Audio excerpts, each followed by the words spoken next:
You trudge through the cracked asphalt of a once thriving highway. Ahead, through the haze, you spot the skeletal remains of an abandoned outpost. Twisted metal frames of long-dead solar panels and scattered debris whispering tales of raids long past. Suddenly, faint static crackles in your ear from the jury-rigged radio strapped to your pack. A desperate hiss from a distant ally you've been waiting to hear from for days. Raiders are closing in. Their drones are scanning ahead. Your heart races as you dive behind a rusted-out vehicle, fingers trembling over your salvaged device. One wrong transmission, and you're exposed, hunted, erased from the Badlands. In this dystopian nightmare, the grid has vanished. What networks that remain swarm with invisible predators, and every word you commit to could summon your doom. But you have a secret weapon, up from the buried memories of the 1980s. It's a relic that defies the chaos. A Commodore 64 and a simple word processing and database bit of software that transforms your communications into nearly impregnable fortresses of encrypted secrets. You've air-gapped your communications, cloaked your comms in obscurity, where your vital survival logs, trade manifests, and covert pacts with fellow wanderers remain shielded from the wasteland's ever-watchful scavengers and cyber marauders. You craft your messages in isolation on this retro beast, saving them to a digital artifact only the initiated can unlock, then layering it with traps and decoys for the handoff. Today, I'll guide you through every gritty step of forging your covert documents, stashing them in disk images like buried treasure in the sands, wrapping them in password-protected RAR files, and passing them on to your trusted contacts without a whisper on the winds.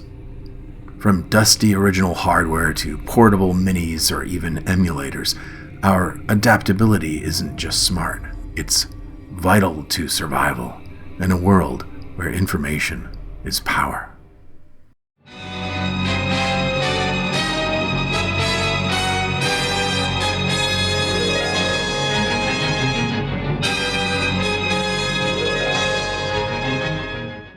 Hello, fellow mutants. Even a post-apocalypse, copper-obsessed prepping enthusiast has to have some hobbies. Among those, I have had a nearly lifelong interest in computers. Not the modern ones we take for granted and replace in a whim, but old home computers from the earliest days of computing. Commodore 64, VIC-20, TI-99 4A, Sinclair Spectrum, Mattel Aquarius, Atari 400, Amiga, or even the Japanese Fujitsu FM towns.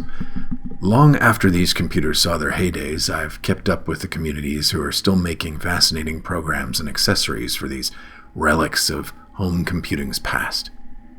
While working with these, it occurred to me that they have become so removed from modern life that most people not involved with any kind of retro computing would not know the first thing about using them today. Emulation or simulating these old computers on a modern computer included. By extension, this got my mind to turning.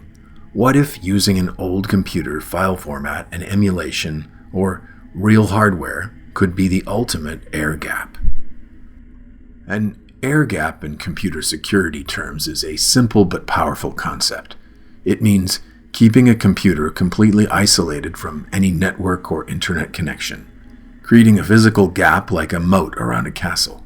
This isolation ensures that no hacker or malware can sneak through wireless signals, cables, or shared networks, making it a fortress for sensitive data. It could also mean simply preventing access. As in my introductory example, using a Office program such as Mini Office 2 on a Commodore 64 or another old computer, you can type and save your documents offline, then transfer them physically, like on a floppy or a USB key more likely, only to trusted hands at a drop-off point, keeping your secrets safe from the digital wasteland's prying eyes. So what does an obscure old office tool for an obsolete computer have to do with survival in an age where your every communication could be intercepted? Mini Office 2 isn't just a relic for typing memos. It's a bit of a versatile survival kit, you could say, wrapped in retro code. With its word processor, spreadsheet, database, and even graphics, you can turn a humble Commodore 64 or emulation setup, which can be contained in a small executable file, into a command center for post-collapse operations. This simple application lets you document, organize, and share intel without leaving an obvious trail for raiders or even rogue AIs. Chances are very few actual working Commodore 64 computers would make it into any post-apocalyptic future. While they still hold the title of the best-selling computer of all time, they are no longer ubiquitous in homes and have become a rarity. Also, you'd have to consider that whoever you are passing the files to would need to have their own, and that makes it even more unlikely. However, this is not a problem thanks to emulation, modern C64 replacements, and dedicated emulation machines, which can be had for around $50 these days. I have a tradition of installing a C64 emulator like Vice on nearly every laptop, tablet, or other device I own. I've been doing that for the past 20 years or so. Given all this, I realize that not everyone grew up with one of these, and it may be a bit difficult for you to get into one. If you have the time and patience to look up your own favorite old flavor of computer, be it an Apple II, TRS-80 color computer, Macintosh, Texas Instruments, TI-99-4A, or any other number of systems, you can likely find an emulator and a basic word processor program and database that works with it. Maybe your MAG or mutual assistance group will gravitate toward using something obscure. In any case, emulation is not that hard to figure out, and you can easily share the executable program, as I mentioned, to kick off an emulator within the confines of a simple USB stick. As long as the person you are passing it to has a PC, Linux, or Macintosh, though I find those last two versions a bit more difficult to set up. So let me go ahead and demonstrate how easy it is. Use your favorite search engine to find Vice, the Commodore emulator. Then download one of the latest distributions, in this case 3.9. It should automatically download, and when it does, we're going to unzip that zip or RAR file using a zip/unzip utility. Then once we get it unzipped to our favorite location, we're going to go not into the folders that it first looks like, but into the bin file folder. You're going to scroll down to the bottom.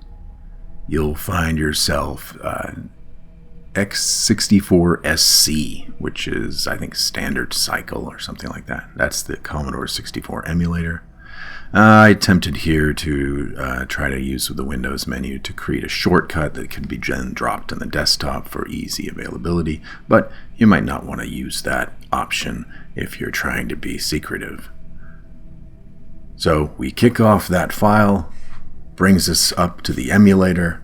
The emulator, as you can see, is a window that runs the C64. Then it happened just an instant there, but all I did was I took the D64 file for Mini Office, which could be found in various spots online, and I dragged and dropped that file into the window. And that's it.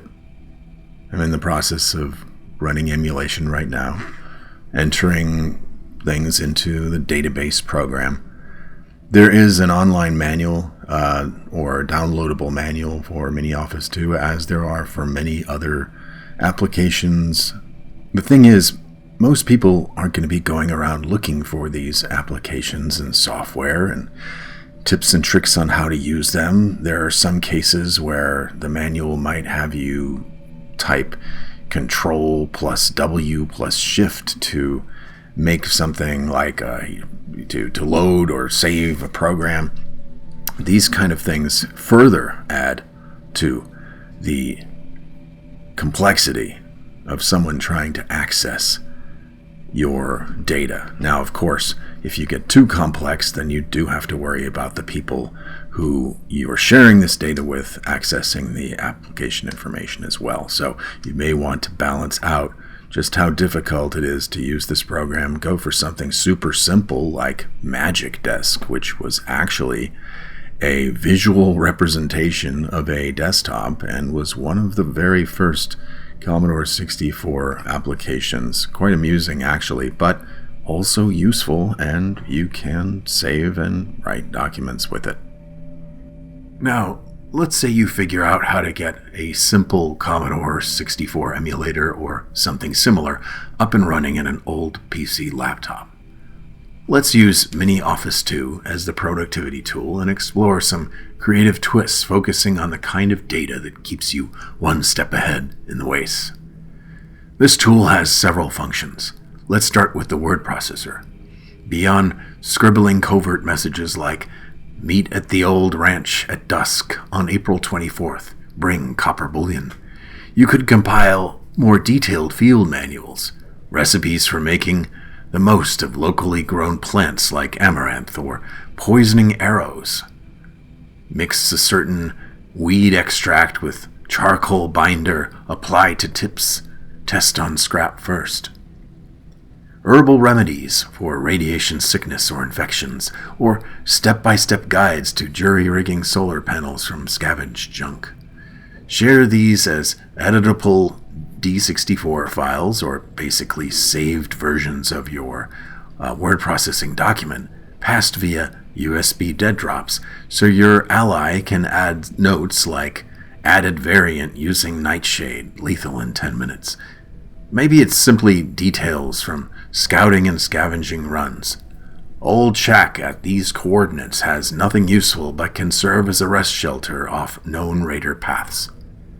It's mutually editable without paper trails, meaning no incriminating scraps for enemies to find.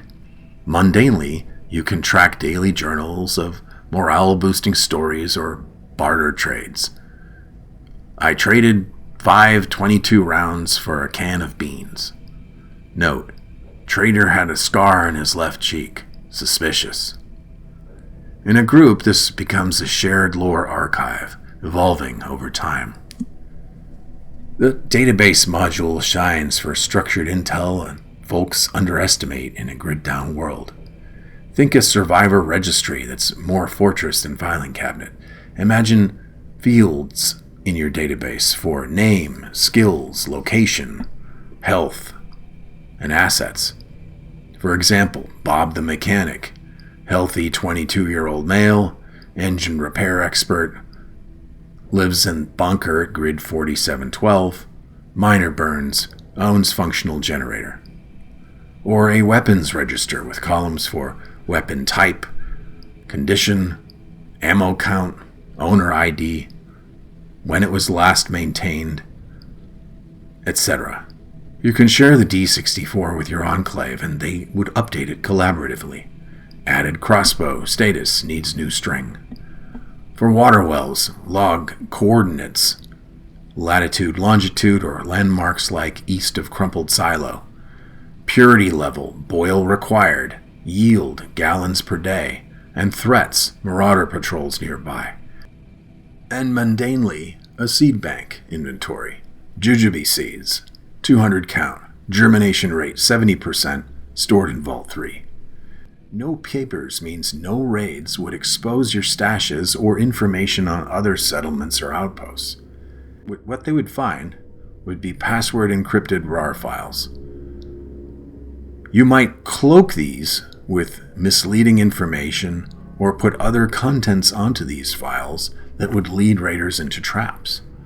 Perhaps you could even hide the D64 file in plain sight amongst many other files, prominently placing more easily accessible natively through Windows files such as WordPad or Paint documents, making those appear like the source of the data with false information while keeping the D64 file naked on the same USB drive. Without an emulator, and without knowledge of what that D64 file is, the raiders would be likely to overlook it. To most, the Mini, paired with nothing but a joystick, would appear to be a simple games console, especially when turned on directly, as it will default to a colorful carousel of games and music. However, with a simple press of a button and a small USB keyboard like this one, it becomes a full-fledged computer capable of utilizing the same D64 files discussed earlier, including Mini Office 2, by plugging a USB key into the side. By saving either files or snapshots, you have a means to communicate covertly. And of course, this applies to emulation as well. To add to the air gapping effect, you could keep the USB keyboard in a different location, again, making the C64 Mini appear as nothing more than a way to pass the time with games. And there are tens of thousands of programs that were made for the C64, so Mini Office 2 is just an example. You could hide the actual productivity program you want to use among dozens of D64 decoy programs, such as WordWriter, Magic Desk, or others, and drive anyone crazy who suspects and wants to find the actual source of your saved file data and successfully load it. A Mini Office 2 file won't load in WordWriter, for example. You may think I'm giving away my secrets to the raiders and marauders in this video, but I could make it extremely difficult by loading a USB stick with 1,000 games and renaming the D64 file that I'm using with the Office program I actually use to the name of the game. You could also then use a program to change the modified date to blend in with the rest. There are many possible tricks to add to your covert messaging. Add on to all this, in a dystopian tech future ruled by a malevolent AI and creepy, censorious one-world government types, the simple act of keeping your data in an obscure, hard-to-penetrate old computer program in itself is actually an air gapping of sorts, not just in the wasteland. You could send your partner an email with a password-encrypted RAR file with dozens of games and Office programs in it, and due to the size of the Commodore 64 programs of the day, Mini Office 2's D64 file is only 170 kilobytes. The RAR file, the RAR file, which is like a zip file, could be tiny and still get your secret messages across. My idea here is not to expect you will embrace my hobby, but rather that you will think about your own hobbies and how, with some preparation, you could use those to your advantage after the apocalypse. For example, if you are into geocaching as a hobby, it's very possible that even post-internet, satellite communication for GPS would still work, making a dedicated portable GPS device something your mag could use to hide messages and information from raiders in places far away from settlements. Maybe you pair that with my USB key idea for an ever-escalating level of security. My point was to get you to thinking.